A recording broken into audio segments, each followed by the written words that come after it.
Have you ever poured every ounce of your love into someone, only to watch them treat it like it meant nothing? It's not that they didn't feel it, they just didn't know how to hold something that real. And then one day, when you finally stop chasing, stop calling, stop hoping, something strange happens. They start remembering, regretting, reaching, not because you changed, but because your silence said everything your words couldn't. I'm Nova, and I've learned something the hard way. Sometimes the deepest kind of love you give will only be truly seen once it's gone. It took me years to understand this, not just in my mind, but in my soul. You see, I used to believe that if I loved someone purely, wholeheartedly, unconditionally, that would be enough. That they'd see it, feel it, and treasure it. I was wrong. Because love, no matter how pure, can't be absorbed by someone who hasn't learned how to receive it. There was someone in my life once, someone who lit up every room, who felt like home and chaos all at once. We had conversations that made time disappear and silences that spoke louder than any words.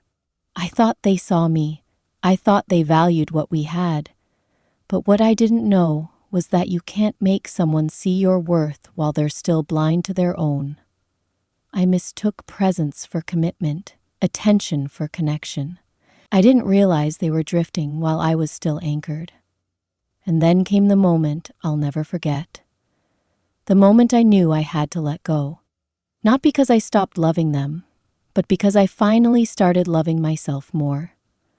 My body had grown tired of carrying the weight of hope. My soul felt stretched, exhausted from all the silent waiting, the little ways I kept trying to be enough for someone who had never even decided if they wanted to show up for me. Letting go wasn't a grand moment. It wasn't a cinematic goodbye.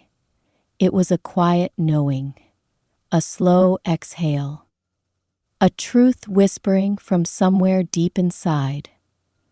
This isn't where you stay. I walked away with trembling hands and a heart that still whispered their name. And for a while nothing happened, just silence, emptiness, doubt. I'd lie awake and wonder, did they even notice? Did it matter? Had I meant anything at all? Or was I just a chapter in their story they'd already closed?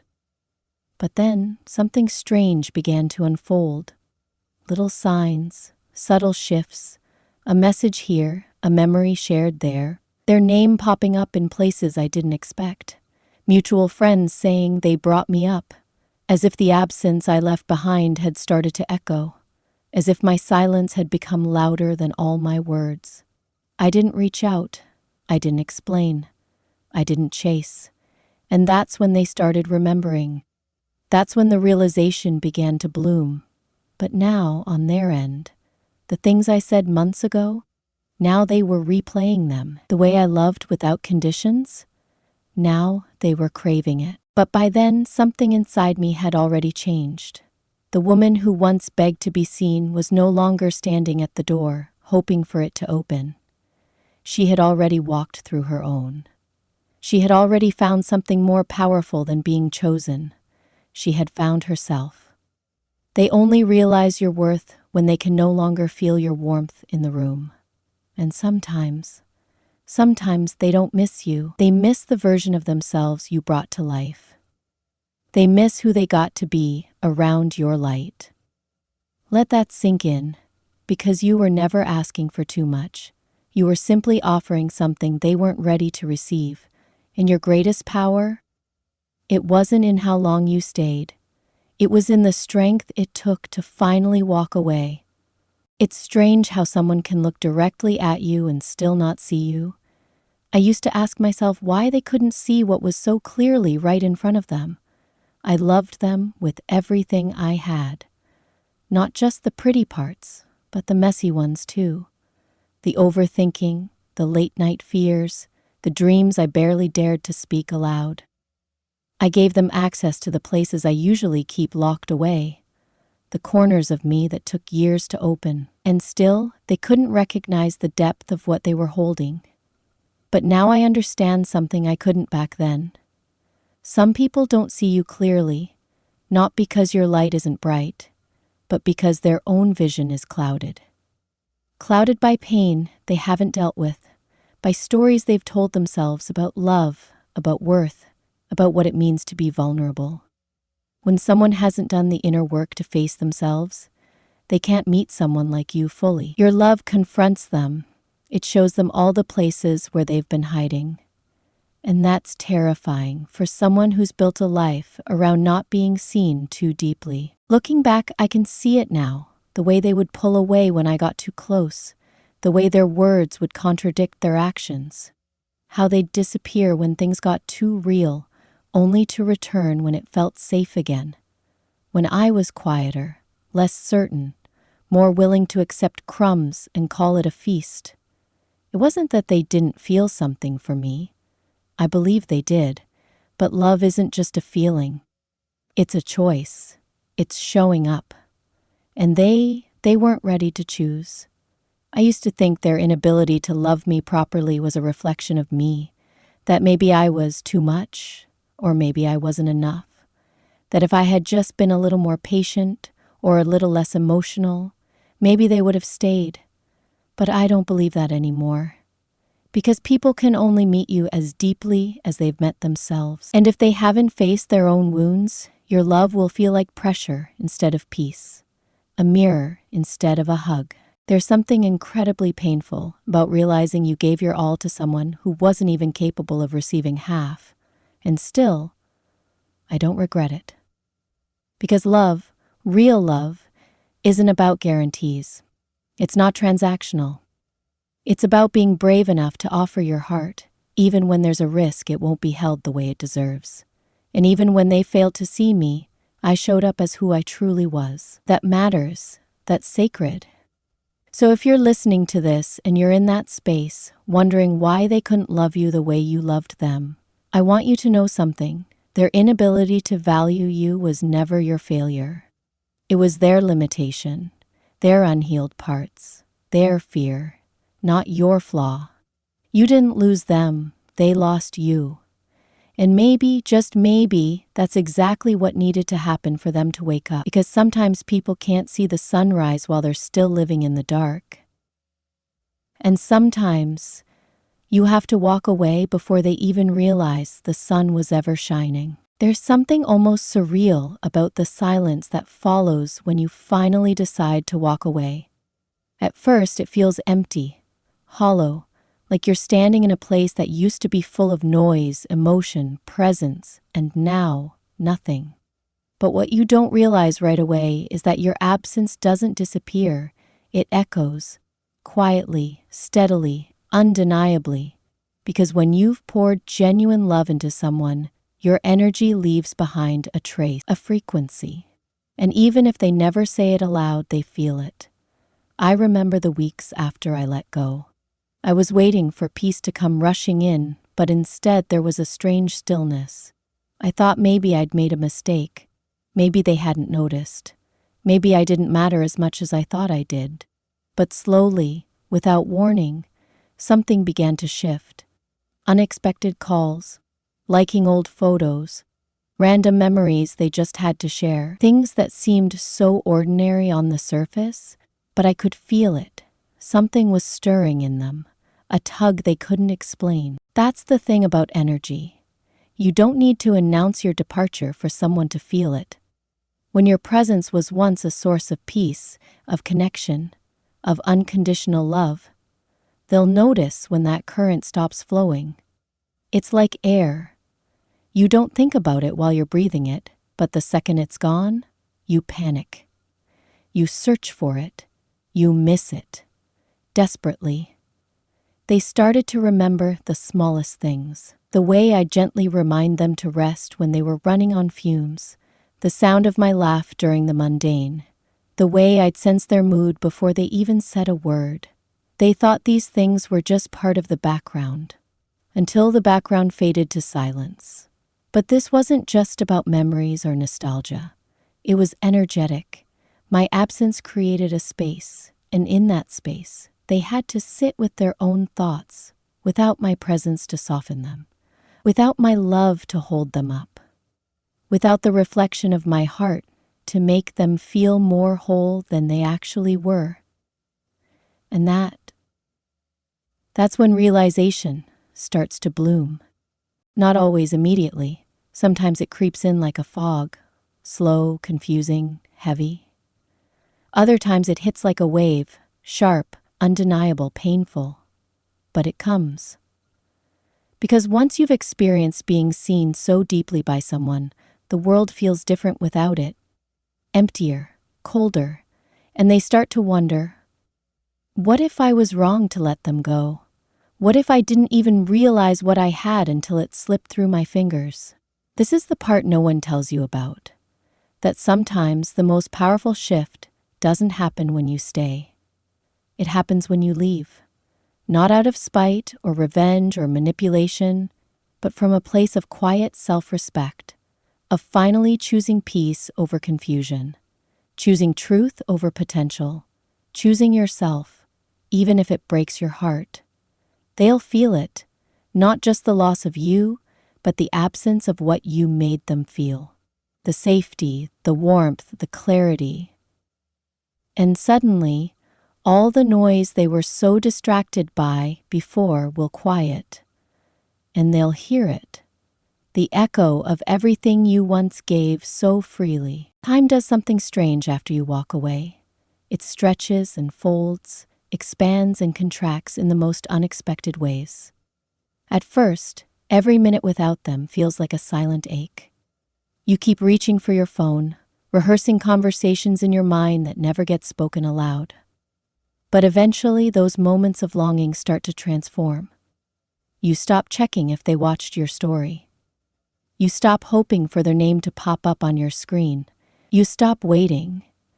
And in that quiet space where you once clung to them, you begin to return to yourself. By the time they begin to understand who you really were, you've already outgrown the version of you they remember. They start looking for the same softness, the same availability, the same way you used to pour into them without question. And it's not there anymore. Not because you've hardened, but because you've healed. Because you finally saw your own reflection without them in the frame. And it's beautiful. You evolve in the silence. You realize your worth wasn't defined by their ability to hold you. You remember that you were always whole, even when they made you feel like you were too much or not enough.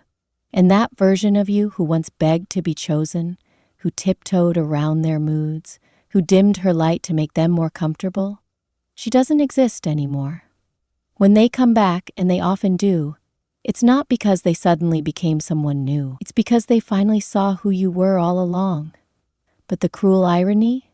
By then, you're standing taller, your heart is quieter, and your energy no longer dances in desperation.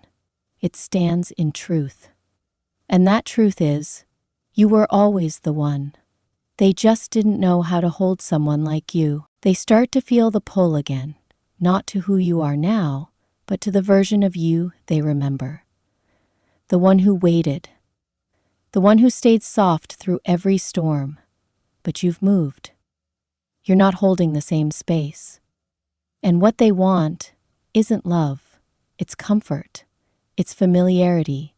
It's the echo of your presence that made them feel more alive than they were willing to admit. Sometimes they don't come back to love you. They come back to be near the energy they didn't know they were addicted to. And it's up to you to decide. Do you reopen the door to a past that didn't know your value? Or do you honor the present that finally does? You see, healing doesn't make you colder. It makes you clearer. It teaches you that love isn't proven by who returns.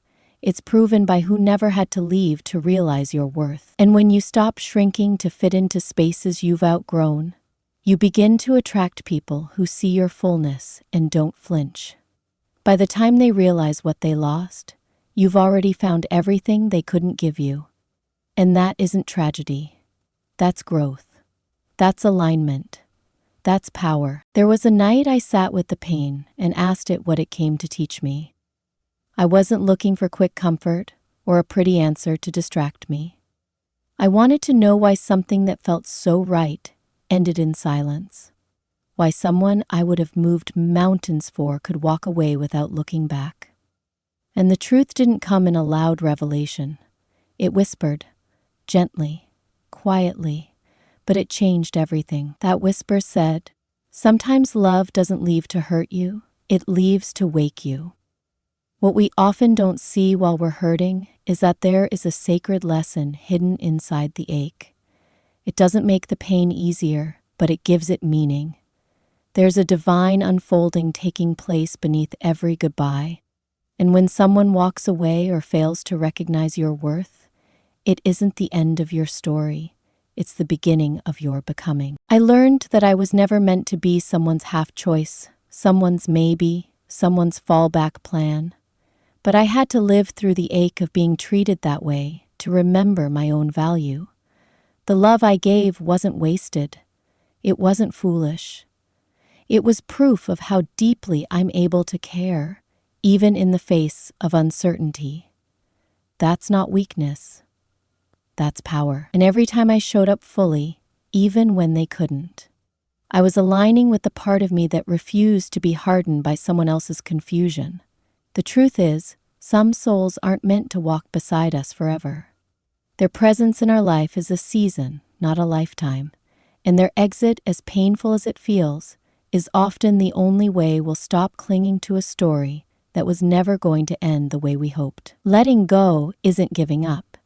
It's giving yourself permission to move in the direction of peace. There's a kind of transformation that can only happen through heartbreak. It shatters all the illusions of who we thought they were, of what we believed we needed, of the identity we tied to being chosen.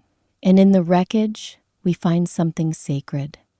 The realization that we were always the love we were searching for, that our worth was never theirs to define. I stopped asking why they couldn't love me right. I started asking why I kept allowing myself to stay in spaces where I had to keep proving I was worthy of being loved at all. That question changed everything. It broke a cycle. It ended a pattern, and it allowed something new to begin. Maybe they were your mirror. Maybe they showed you exactly where your own wounds still needed tending. Maybe they were the test, to see if you'd finally choose yourself after years of self-abandonment. And maybe, just maybe, the lesson wasn't in holding on. It was in finally releasing what was never meant to carry your light. Pain wakes us up, and sometimes the one who hurt you is also the one who helped you remember who you really are. You ever notice how the ones who run from you the hardest are often the ones who felt you the deepest? It's wild, isn't it? You'd think being loved purely, fully, without games, would be the one thing a person would cling to. But not everyone is built to stand in the presence of that kind of truth. Some people run because love like yours doesn't just touch the surface. It exposes everything beneath it. I didn't understand it back then, when I stood there holding out my heart like an offering, watching them back away. I thought maybe I was asking for too much, or maybe I needed to become smaller, quieter, easier to love. But now I realize I wasn't too much. I was just the mirror. And they weren't running from me. They were running from what I made them see. When your love is real, when it comes from a place of wholeness, of soul-deep knowing, it reflects everything they've tried to hide from themselves. Their insecurities, their buried pain, their fear of being seen without the masks they wear for the world. That's what they were running from. Not you. The mirror? I've seen this pattern play out like a script. First, there's connection, intense, magnetic, undeniable. Then, the vulnerability creeps in, the feeling that something real is about to happen. And instead of leaning in, they pull away. Not because they didn't feel it, but because they did, too strongly, too fast. And that terrified them.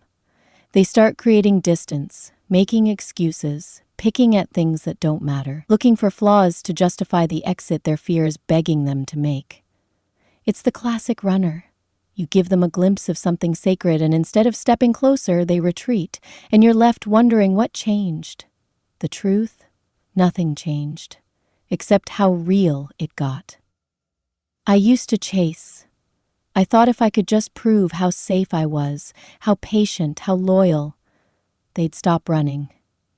I thought maybe love was about holding the door open until they finally felt ready to walk through. But all I was doing was holding myself hostage, waiting on someone to face what only they could face. And the longer I waited, the more I abandoned myself. They needed time, not time away from me, but time with themselves. Time to figure out why love made them feel exposed instead of embraced. And honestly, that journey isn't mine to carry. I'm not here to heal what they refuse to look at. I'm not here to stay small so they feel less overwhelmed. If someone runs from your love, let them. Not out of bitterness, but out of wisdom. Let them run straight into their own shadows. Because if they ever come back, it won't be because you begged. It'll be because they finally did the work. And if they don't, you still win. Because you stopped shrinking for someone who couldn't stand their own reflection. They felt you. I promise you, they did. And they might not have the words for it now, but the moment will come, maybe years from now, when they realize that what they ran from was the exact thing they needed to become free. Funny how life has a way of circling back. Sometimes, just when you finally stopped thinking about them every day. Just when your heart has stopped aching every time their name floats across your mind, they come back. Out of nowhere, no warning, just a message, a memory, a feeling, and suddenly the door you closed with so much effort creaks open. But this time, you're standing in a different place. They don't return because they're bored, or because they suddenly remembered your favorite song. They return because something inside them woke up. Maybe it was a dream, a scent, a place you once went together, something that made their soul flinch with recognition. They feel the loss in a way they couldn't understand before, and now they want to revisit what they couldn't hold back then. But here's where the real journey begins, because they're not the only one who's changed. You have too. The version of you that cried at 2 a.m., praying they'd realize what you were offering. She's not standing in the same place anymore. You've grown into your silence, you've rebuilt your boundaries, and now you're holding a question only you can answer. What do I do when they return? It's tempting, isn't it, to open the door, to see if maybe this time they mean it. Maybe this time they'll stay, and maybe they will. People evolve, people heal, but here's the hard truth. Sometimes they come back not to stay, but to see if the door is still unlocked. Not because they're ready to love you, but because they miss the feeling of being loved by you. You'll recognize it if you look closely. The difference between someone who returns with growth and someone who returns with guilt. One comes with changed energy, accountability, clarity. The other comes with nostalgia and a handful of half-healed apologies. I had to ask myself, am I willing to bleed for the same story again just because it's wrapped in new language? Or have I finally learned to read between the lines? If you do let them in, let it be from a place of strength, not scarcity. You're not the same person who begged to be seen. Now you see yourself, and that makes all the difference. You're no longer afraid of walking away. You know what it feels like to survive without them. You know how to build joy in your own name. So if you open the door, let it be because it serves your peace, not your wounds. And if you don't, that's okay too. You're not unkind for protecting your growth.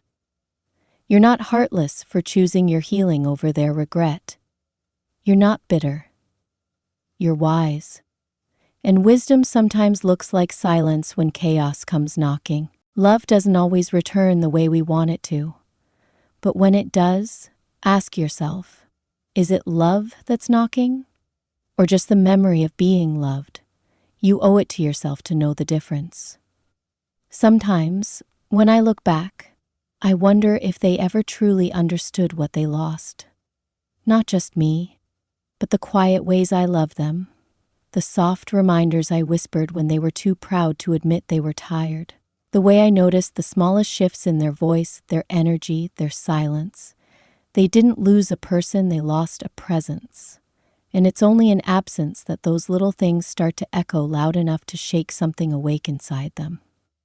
I've carried that weight for long enough, the question of whether I should have stayed longer, tried harder, waited more patiently. But healing has a way of rewriting your memory with gentleness instead of guilt. And the truth is, I didn't walk away too soon. I left exactly when I had nothing left to give without losing myself. And that was the moment I chose to be whole instead of half-loved. For anyone who's ever questioned if they made the right decision by letting go, listen to me closely. You did. You didn't give up on love. You gave up on trying to convince someone to meet you where you already stood. And that's not weakness. That's wisdom. You were never hard to love. You just kept offering your heart to people still learning how to hold their own.